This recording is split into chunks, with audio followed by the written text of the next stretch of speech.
All right, so welcome everyone to our deep dive.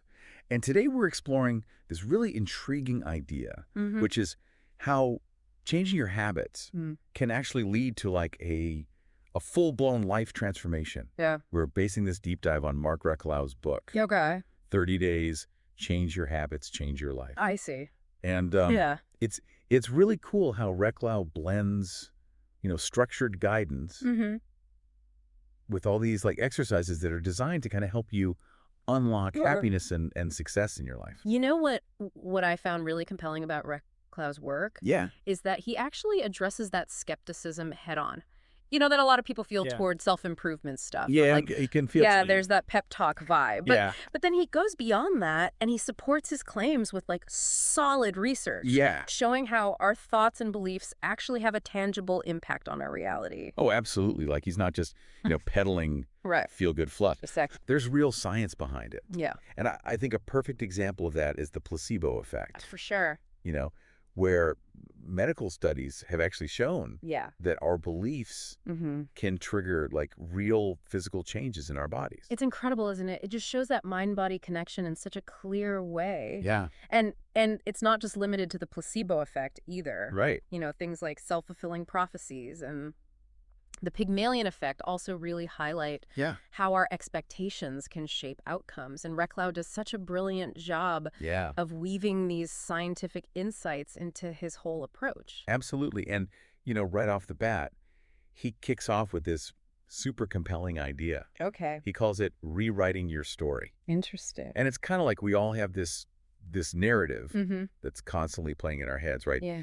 But Reklau is saying we actually have the power to change that script, to rewrite the narrative. I like that. Yeah, and he uses this fantastic analogy Okay. comparing personal transformation Mm-hmm. to FC Barcelona's incredible turnaround Oh, wow.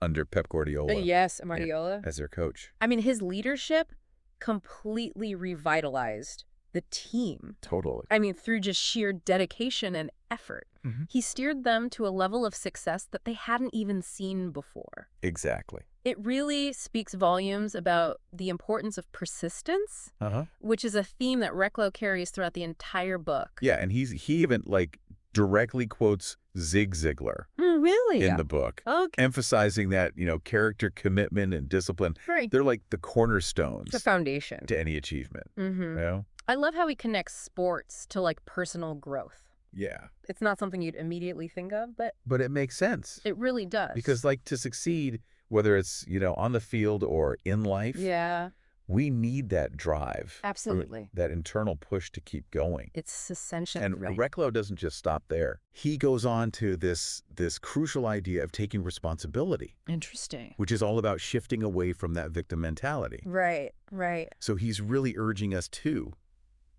own our outcomes instead of, playing the blame game. Oh, I see. And this is where Reklau's choice to use Viktor Frankl as an example becomes incredibly powerful. Ah, Frank. So yeah. for those who may not be familiar, Yeah. Frankl endured the horrors of the Holocaust. Right. And amidst that unimaginable suffering, Oh, I can't even imagine. he discovered what he called the ultimate human freedom, Wow.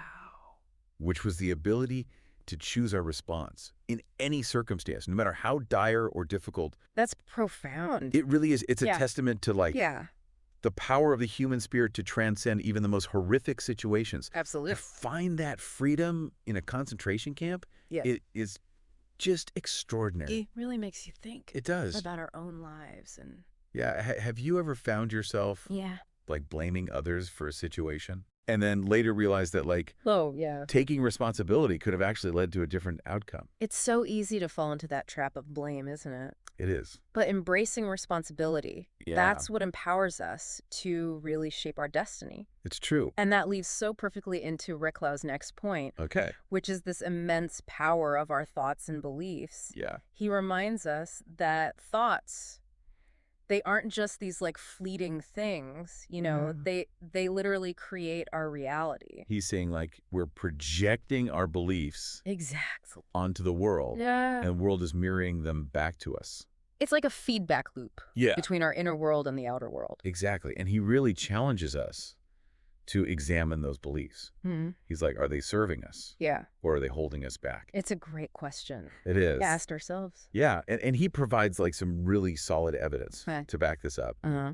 He cites things like the placebo effect that we talked about earlier, the Pygmalion effect, Right. self-fulfilling prophecies. It's almost like our brains are programmed Yeah. to validate our beliefs, whether they're positive or negative. Yeah, so it becomes crucial then Absolutely. to cultivate positive and empowering beliefs Right. to shape that reality that we truly want. You know, when you think about it, it's a bit daunting, It is. the weight that our beliefs carry, Yeah. but it's also incredibly empowering. It's like if we can really harness that power of belief, imagine the possibilities. It's limitless. Yeah. And that brings us to the more like practical aspect of Reklau's work, Okay. which is the formation of new habits. Mhm. You know, he talks about this 21-30-day rule, Okay. which suggests that consistent repetition over that time frame can solidify a new habit. So it's like building that neural pathway Exactly. through repetition. It's a concept that's rooted in science. Mm-hmm. But Reklau interestingly links it back to Aristotle, Oh, really? who wisely observed that changing habits is the key to changing one's life. Wow. I love that how this ancient wisdom finds validation Yeah. in modern research. It's fascinating. It really is. So, what about those bad habits? Oh, yeah. What are some of the ones that Reklau encourages us to address? Well, he highlights some pretty common culprits, Okay. like procrastination, Oh, yeah. poor eating habits, Mm-hmm. and excessive reliance on technology. I think we've all struggled with at least one of those. I know I have. It's But imagine the positive ripple effects. Right. If we could replace those Uh-huh. with healthier alternatives. Yeah. You know, I'm curious for listeners, if they were to pick one habit they'd like to change, Hmm. what kind of positive impact do they envision it having on their lives? That's a great prompt for some introspection. It's all about making those small, consistent changes that over time create that significant transformation. Absolutely. And speaking of alignment, Mm-hmm. Reklau goes on to emphasize the importance of synchronizing our goals with our personal values. Our values, right? Exactly. Yeah. He argues that when our actions and values are in harmony, Mm-hmm. we experience greater success Oh, for sure. and a much deeper sense of fulfillment. Yeah, like if you're genuinely passionate about something, Yeah. you're more likely to stick with it and see it through. Makes total sense. And he introduces this Okay. really interesting concept called tolerations. Tolerations? Yes. What are those? So these are basically things we put up with Mm-hmm. that subtly drain our energy I see. and introduce like this negativity into our lives. So it's not like major problems necessarily? No, they might seem insignificant Yeah. on their own, Right. but collectively, they create this drag on our well-being. Okay. I'm starting to see the picture. Yeah, like a perpetually cluttered desk, Right, yeah. unfinished tasks Mhm. that just linger in the back of our minds, I know that feeling. or even relationships that have Mhm. become more draining than nourishing. Right. We often brush these things aside, Yeah, we do. but they accumulate, They do. creating this undercurrent of stress. It's insidious, isn't it? It is. So what does Reklau suggest we do about these tolerations? Well, he challenges us to first identify our core values okay. and then honestly assess if our current actions Right. are actually aligned with them. Powerful. It's a powerful exercise in self-awareness, It is. you know, prompting us to really consider Yeah. whether we're living in congruence with what truly matters to us. So it's like a check-in Yeah. to see if we're on the right track. Exactly. And it makes you wonder Mm-hmm. if you're consistently feeling drained or unfulfilled. Yeah. Perhaps it's time to reevaluate those values Right. and make sure your actions are truly in sync. Makes sense. So from there, Reklau shifts the focus to our strengths, Okay. encouraging us to leverage them Mm. and overcome that fear of failure A fear of failure, right. that so many of us struggle with. It can be crippling. It can. And Yeah. he brings up Thomas Edison. Who famously said, I have not failed. Uh-huh. I've just found 10,000 ways it won't work. I love that quote. It's brilliant, right? It's It's about adopting that mindset of experimentation, Mhm. seeing setbacks as valuable data points Right. rather than defeats, Not giving up, not giving up. but learning from those experiences. Exactly. So instead of, fixating on weaknesses or fearing mistakes, Yeah. we can harness our unique abilities and view setbacks as opportunities for growth and learning. He calls it the Edison mentality. Right. Approaching those challenges with resilience and extracting wisdom from every experience. It's a beautiful way to look at it. It is. And alongside that, he also touches on the importance of setting clear goals. Setting goals. And crucially, writing them down. Writing them down. Okay. He actually quotes Brian Tracy here. Oh, does he? Who emphasizes that tangible power of written goals. Okay. Saying they crystallize our aspirations and create a roadmap for action. Yeah, so it's like taking that vague wish Yes. and turning it into a concrete plan. Exactly. That's a great way to put it. And it makes you think what resonates more with people's experiences, focusing on those strengths, and embracing failure. Yeah. Or the more traditional approach of minimizing weaknesses and striving for that perfect outcome.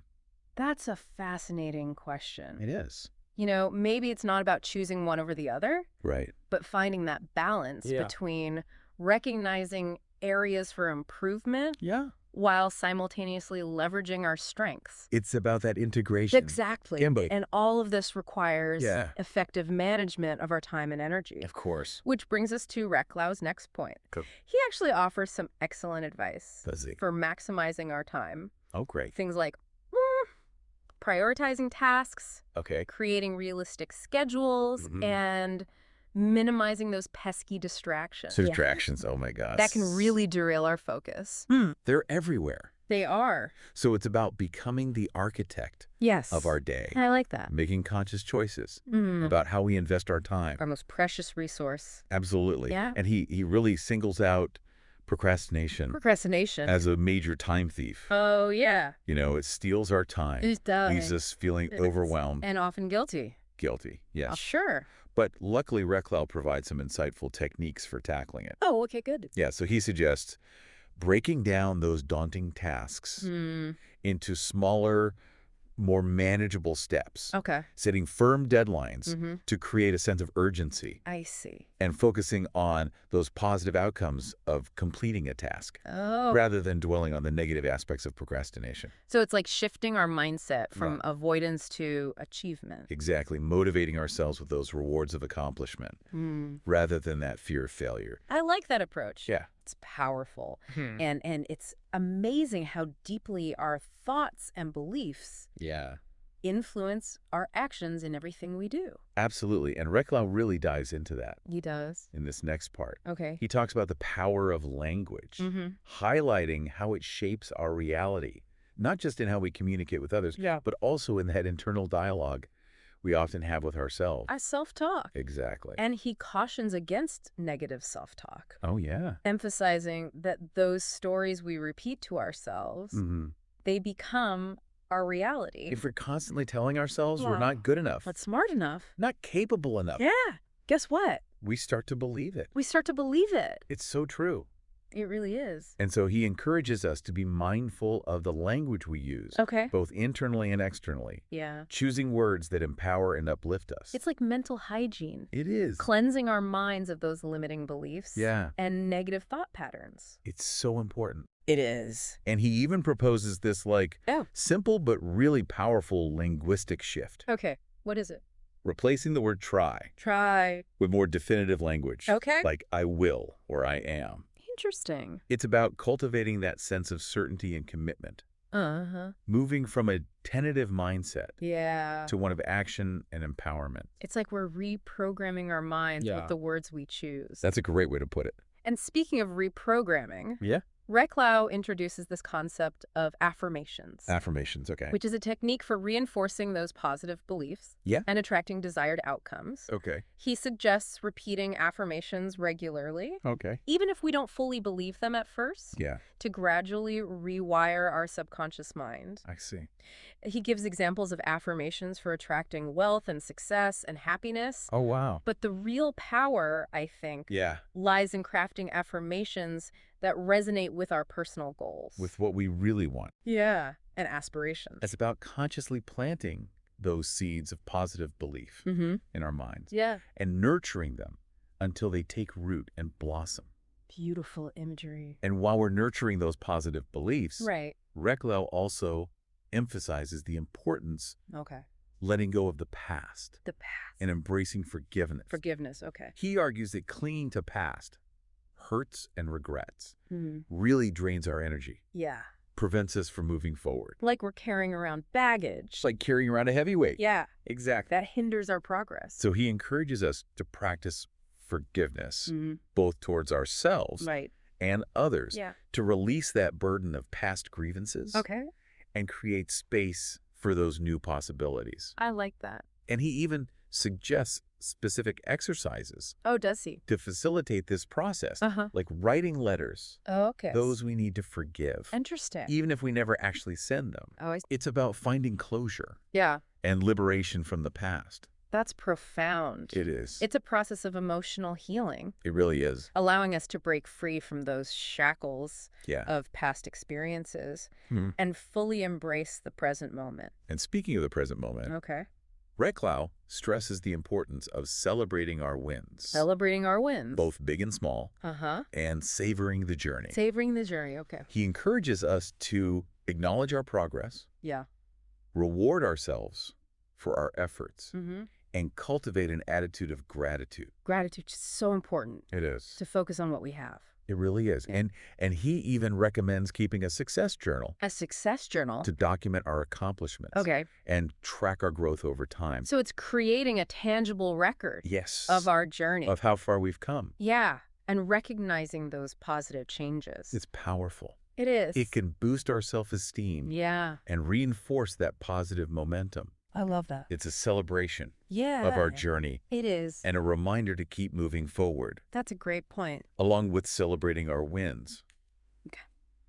Reklau highlights the importance of Mhm. embracing simplicity Simplicity. and decluttering our lives. Declaring. He argues that an excess of possessions, Mm-hmm. commitments, Yeah. and mental clutter Mental clutter. Oh, yeah. can really drain our energy and hinder our progress. It's like weighing us down. It is. Preventing us from moving freely. So he's talking about creating this sense of spaciousness and clarity, Okay. both physically and mentally. I can see that. Yeah. So he suggests streamlining our belongings, our Mhm. commitments, Mhm. and even our thoughts, Streamlining our thoughts. creating a more peaceful Wow. and harmonious environment Okay. to support our growth and well-being. I like that.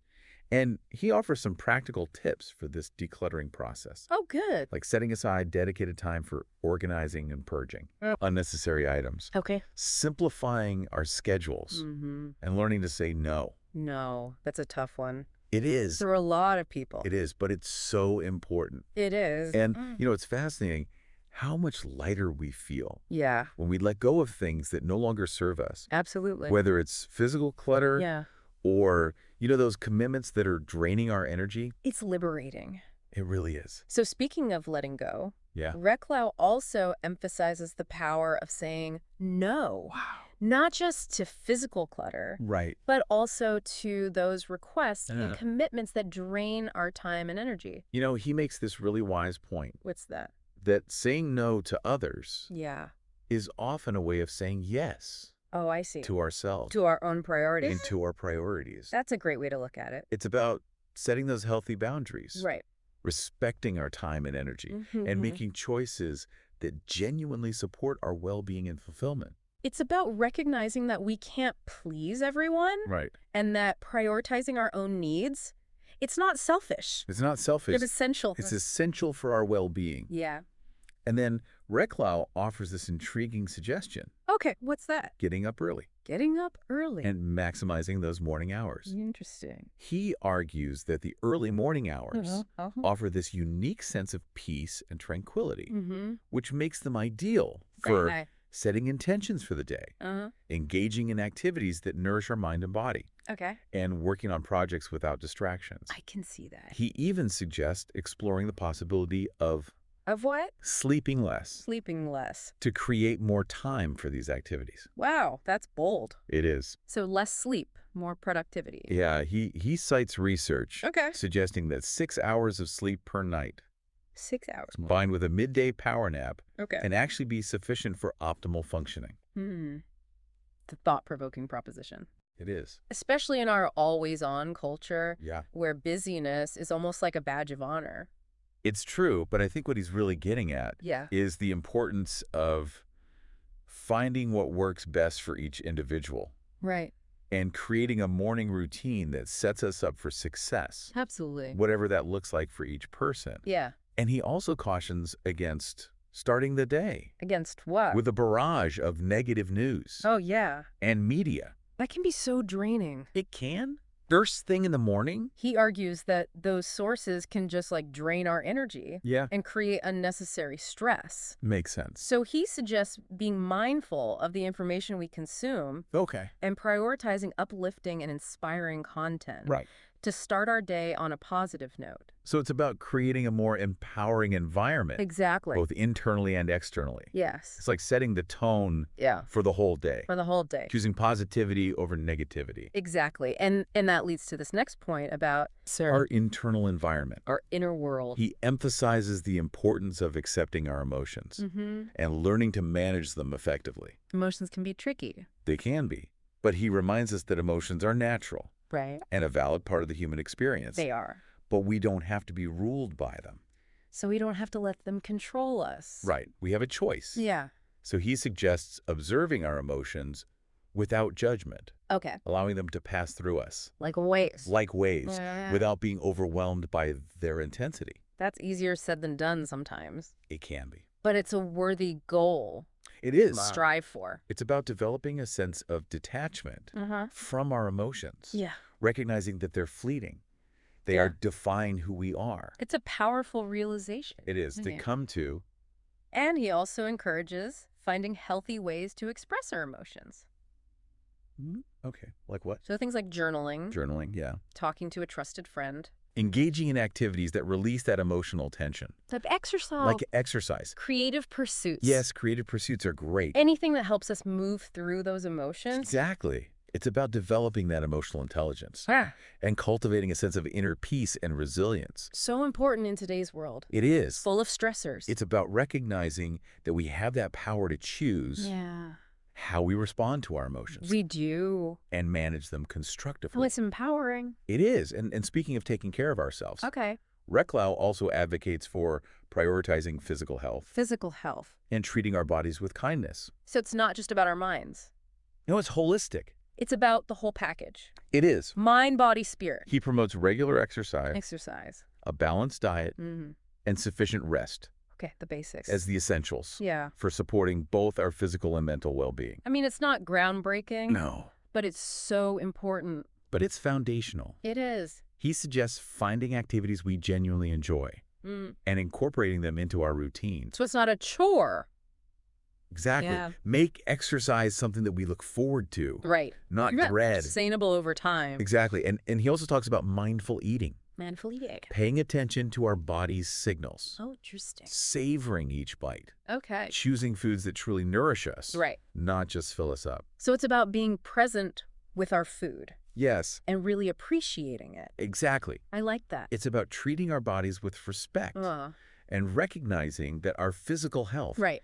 is intrinsically linked to our mental and emotional well-being. Because it creates this holistic approach to self-care, right? Exactly. Yeah. Nurturing all aspects of ourselves. And from there, Okay. Reklau takes us deeper into how to actually maintain that momentum Okay. as we embark on this journey of change. And he dedicates an entire chapter to avoiding energy robbers. Energy robbers. Yeah. Just Interesting. those sneaky things that just zap our enthusiasm and derail our progress. So it's like he's giving us tools Exactly. to defend ourselves. Against those motivation vampires. Love that analogy. And he points out Yeah. that these energy robbers can take many forms. Okay, so what are some examples? Well, unhealthy habits, Okay. like relying on excessive caffeine or alcohol, Mm-hmm. can leave us feeling drained instead of energized. Right, like a quick fix that Yeah. ultimately backfires. Exactly. And what else? He also cautions against spending too much time with energy vampires, Energy vampires? people Oh, people. who Yeah. leave us feeling depleted Interesting. and discouraged Oh, after every interaction. so it's like, it's different from those tolerations we talked about. It is. Where it's just things we put up with. Right. This is about people who actively drain us. Exactly. And it's a subtle but really important distinction. Yes. You know, it's about recognizing those relationships that uplift and inspire us. Versus the ones that deplete us. Exactly. Got it. And alongside safeguarding our energy, Right. Reklau stresses the importance of managing our time wisely. Time management classic. But so crucial. It is. And he offers some really practical advice. Okay, what's he suggest? Things like setting clear priorities. Okay. Crafting realistic schedules. Mm-hmm. And identifying those pesky distractions. That just derail our focus. I know those all too well. They're everywhere. It's about becoming the architect of our day. Exactly. We're making conscious choices about how we spend our time. Our most precious resource. Absolutely. And he calls out procrastination. Procrastination, the thief of time. As a major culprit. Makes sense. It steals our time. It does. Leaves us feeling overwhelmed. Yeah. But Reklau offers some really insightful techniques for tackling it. Okay, good. Because we all need help with that. We do. So what are some of his strategies? Well, he suggests breaking down those daunting tasks into smaller, more manageable steps. Smaller chunks. Exactly, bite-sized pieces. Yeah. He also says setting firm deadlines. Deadlines, okay. To create that sense of urgency. I see. And focusing on the positive outcomes of completing a task. So shifting the focus. Rather than dwelling on the negative aspects of procrastination. Right. It's like a mindset shift. Yeah, from avoidance to achievement. Motivating ourselves with the rewards. Exactly. Rather than the fear. And it's fascinating how much our thoughts and beliefs influence our actions in this whole process. They really do. And Reklau dives deep into that connection. Okay. In the next section. What's he talk about? He talks about the power of language. Language. Yeah, and how it shapes our reality. So not just how we talk to others. No, not just that. But how we talk to ourselves. Exactly, our self-talk. Right, that inner voice. And he cautions against negative self-talk. Oh yeah, that can be so damaging.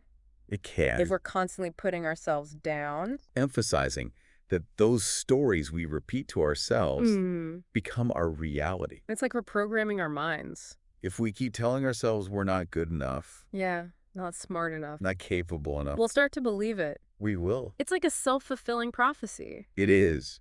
So what's the antidote to that? Well, Reklau encourages us to become mindful of the language we use. Both internally and externally. Exactly. Choosing words that empower and uplift us. Okay, so it's like cleaning up our language. Like mental hygiene. Yeah. Cleansing our minds of those limiting beliefs. And those negative thought patterns that can hold us back. And he even proposes this simple but powerful shift. Okay, I'm intrigued. Replacing the word try. Try, okay. With more definitive language. Like what? Like I will or I. I will, I am. It's about cultivating a sense of certainty and commitment. Oh. Moving from that tentative mindset to one of action and empowerment. So it's not, I'll try to work out tomorrow. It's, I will work out tomorrow. Exactly. I like that. It's a subtle shift. It is. But it can make a big difference. And you know, it's like we're reprogramming our minds with the words we choose. Powerful stuff. It is. And speaking of reprogramming, Reklau introduces this concept of affirmations. Affirmations. Yeah. I've heard of those. So have I, but it's always good to get a refresher. It is. So what does Reklau say about them? Well, he describes them as a technique for reinforcing those positive beliefs. Okay. And attracting desired outcomes. Okay. So he suggests repeating affirmations regularly. Regularly? Even if we don't fully believe them at first. Even if we don't believe them? Yeah, the idea is to kind of rewire that subconscious mind. Through repetition? Exactly. Okay, I can see how that would work. And he provides examples of affirmations for attracting wealth and success and happiness. So there are like pre-made ones. There are. But the real power is in crafting our own. Yes, tailoring them to our specific goals and aspirations. It's about planting those seeds of positive belief in our mind and nurturing them until they take root and blossom. I love that imagery. And while we're nurturing those positive beliefs, Reklau also talks about the importance of letting go of the past. Letting go. And embracing forgiveness. Forgiveness. It's a powerful concept. It is. And often a challenging one. So how does Reklau approach it? Well, he argues that clinging to past hurts and regrets drains our energy. It does. Prevents us from moving forward. Like we're carrying around all that baggage. Exactly. Weighing us down. So he encourages us to practice forgiveness. Forgiveness towards ourselves and others. Both are important. They are. To release that burden. And create space for new possibilities.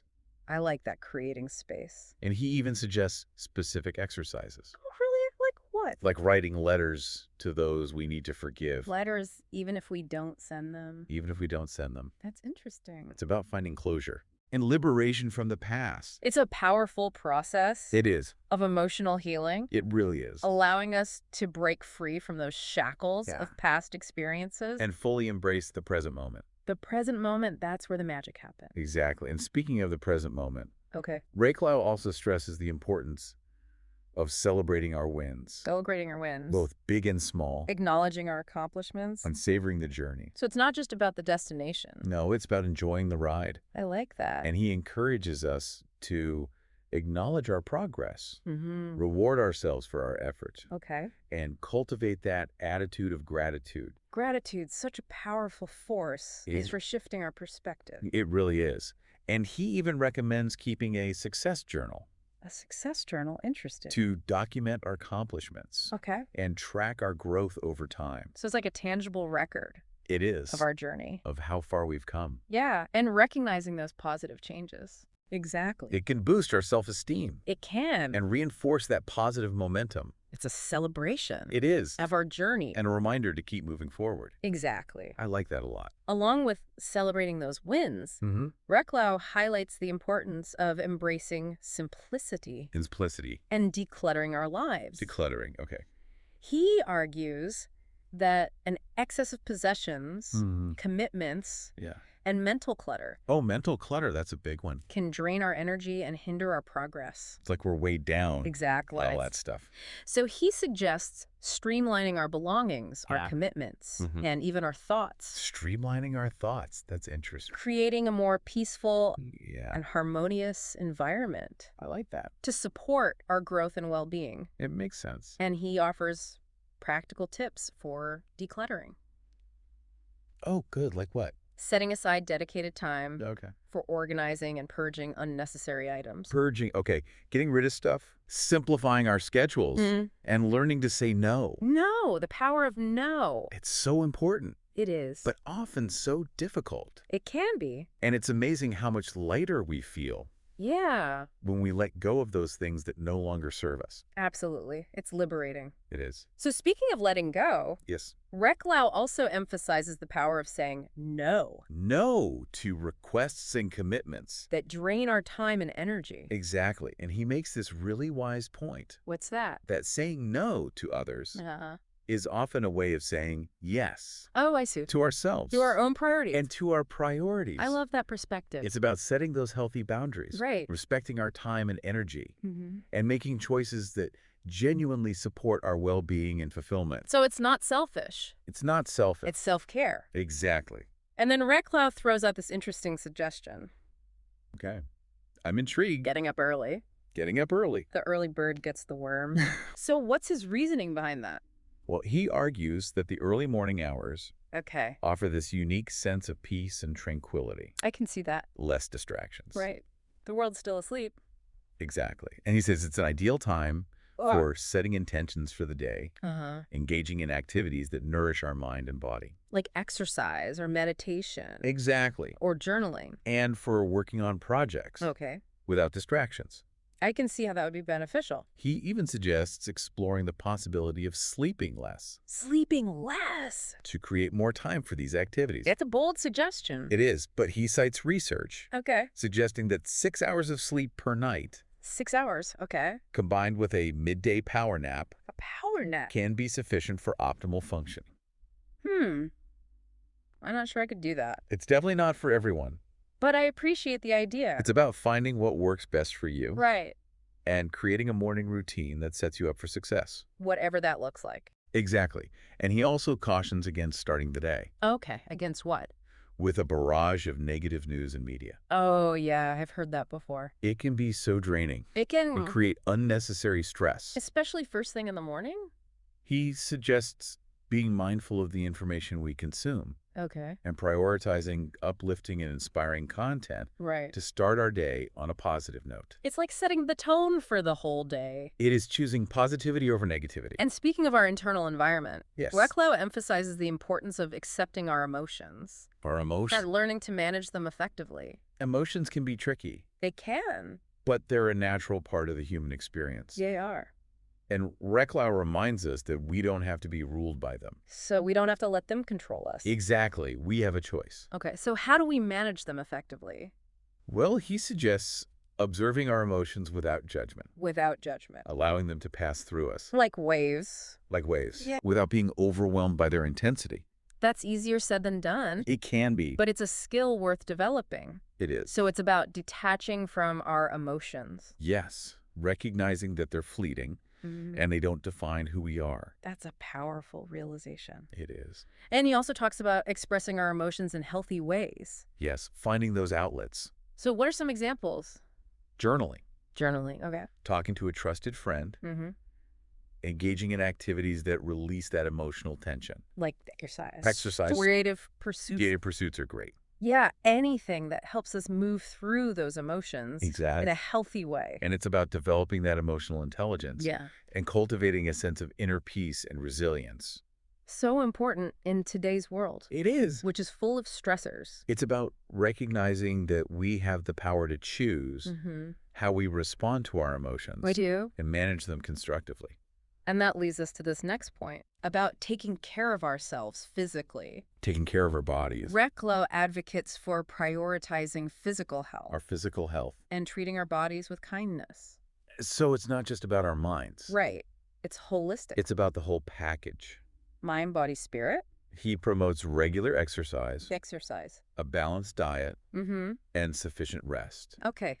The base as the essentials. Yeah. For supporting both our physical and mental well-being. It's not groundbreaking advice. No. But it's so important. But it's foundational. It is. And he encourages us to find activities we genuinely enjoy and incorporate them into our routine. So it's not a chore. Exactly. Man. Make exercise something we look forward to. Right. Not dread of. Sustainable over time. Exactly. Look at that. And he also talks about mindful eating. Mindful eating. Paying attention to our body's signals.